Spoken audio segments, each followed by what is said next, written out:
Postal ballot ఇష్యూపై కేంద్ర ఎన్నికల సంఘానికి వైసీపీ ఫిర్యాదు చేసింది.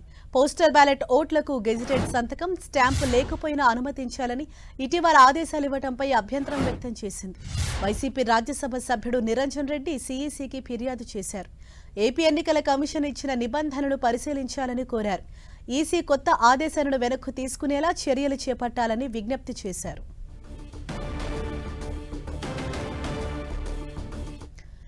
పోస్టల్ బ్యాలెట్ ఇష్యూపై కేంద్ర ఎన్నికల సంఘానికి వైసీపీ ఫిర్యాదు చేసింది.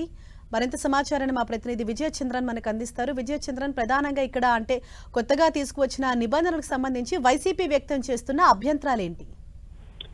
హరీష, ఆంధ్రప్రదేశ్ లో పోస్టల్ బ్యాలెట్ వ్యవహారం అయితే కనుక పెద్ద రచ్చ నడుస్తుందని చెప్పచ్చు. ఈ పోస్టల్ బ్యాలెట్లకు ఈ నెల 25వ తేదీన దీనికి సంబంధించి కొన్ని నిబంధనలు అంటే కొంత సడలింపులతో కూడినటువంటి కొన్ని రూల్స్ ను సీఈఓ విడుదల చేయడం జరిగింది. దీని మీద వైసీపీ ప్రధానంగా అబ్జెక్షన్ చేస్తుంది. గతంలో చూస్తే చాలా చోట్ల డబుల్ డిజిట్ తో గెలిచినటువంటి అభ్యర్థులు ఉన్నారు. ఈ నేపథ్యంలో పలు చోట్ల ఈ పోస్టల్ బ్యాలెట్లు కూడా ప్రభావితం చూపే అవకాశం ఉంది. పోస్టల్ బ్యాలెట్ ప్రధానంగా చూస్తే కనుక ఉద్యోగాలు ఎక్కువగా తమకు వ్యతిరేకంగా వేసింటారంటే అనుమానం కూడా వైసీపీలో ఉంది. ఈ నేపథ్యంలో పోస్టల్ బ్యాలెట్ విషయంలో వైసీపీ గట్టిగా ఉందని చెప్పచ్చు. దీనికి సంబంధించి సీఓ ఇచ్చినటువంటి ఏవైతే ఆదేశాలు ఉన్నాయో వాటి మీద అబ్జెక్షన్ చేస్తా ఉంది. పలుమార్లు సీఓకు అభ్యంతరాలు కూడా వ్యక్తం చేయడం జరిగింది. ఈ నేపథ్యంలో ఈ YCP MP Niranjan Reddy chief election commissioner కు రాజీవ్ కుమార్ కు మెయిల్ ద్వారా తన రిక్వెస్ట్ కూడా పంపడం జరిగింది. అసిస్టెంట్ ఆఫీసర్ స్పెషల్ సిగ్నేచర్ తీసుకోవడం ఈ నిబంధనలకు విరుద్ధం అని చెప్పేసి నిబంధనల వల్ల సరైన ఓట్లు కూడా తిరస్కరణకు గురయ్యే అవకాశం ఉందని, దీనివల్ల ఎన్నికల నియంత్రణ సమగ్రత దెబ్బతింటుందని చెప్పేసి ఆయన తన ఇమెయిల్లో చెప్పడం జరిగింది. ఈ తాజా నిబంధనలు అత్యవసరంగా పరిశీలనలు ఎప్పటి నుంచి అమల్లో ఉన్న ఆదేశాలను వాటిని అన్నింటినీ కూడాను విరుద్ధంగా ఉన్నాయని చెప్పేసి కోరడంతో పాటు ఎన్నికల నిర్వహణ సమగ్రతను కాపాడేందుకు ఈ విషయంలో ప్రత్యేక దృష్టి పెట్టాలని కోరడం జరుగుతూ ఉంది. అంటే వీటన్నిటితో ఒకసారి మనం పూర్వంపరంగా పరిశీలిస్తే ఈ ఫామ్ 13A ప్రకారము 6వ సంతకంతో సహా పూర్తి వివరాలను నింపి ఉంటే ఆ స్టాంపు లేకపోయినా బ్యాలెట్ చెల్లుబాటు అవుతుందని చెప్పేసి ఈసీ చెప్పడం జరిగింది.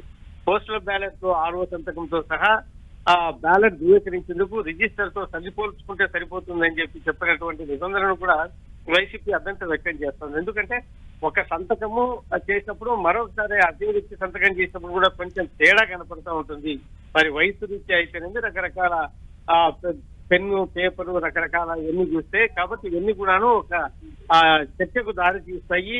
అంతేకాకుండా పోస్టల్ బ్యాలెట్ ఫామ్ కవర్ మీద సీపై ఉన్నటువంటి ఓటరు సంతకం లేదని బ్యాలెట్ ను తిరస్కరించకూడదని కూడా సీఓ చెప్పడం జరిగింది.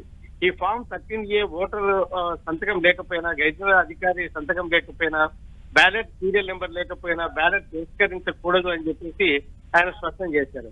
ఈ పోస్టల్ బ్యాలెట్ పేపర్ పై నిబంధనల ప్రకారం ఓటు నమోదు చేయకపోయినా ఆ ఓటు తిరస్కరణకు గురి అవుతుందని చెప్పేసి ఎన్నికల కమిషన్ సంఘం స్పష్టం చేస్తోంది. ఇప్పుడు ఇచ్చినటువంటి ఇవైతే ఈ వెసులుబాటు ఏదైతే ఉందో వీటి వల్ల తమకు ఇబ్బంది కలుగుతుందేమో అటువంటి ఆందోళనలు కూడా వైసీపీ ఉంది. ఈ నేపథ్యంలో రూల్స్ ప్రకారం ఏవైతే కనుక గతంలో ఎన్నికల కమిషన్ పోస్టల్ బ్యాలెట్ సంబంధించినటువంటి రూల్స్ ఏవైతే కనుక ఇచ్చిందో ఆ రూల్స్ ఖచ్చితంగా ఫాలో అయి తీరాల్సింది అని చెప్పేసి వీళ్ళు డిమాండ్ చేస్తున్నారు. దీని మీద ఇంకా సీఓ నిర్ణయం తీసుకోవాల్సి ఉంది. Thank you Vijayachandran.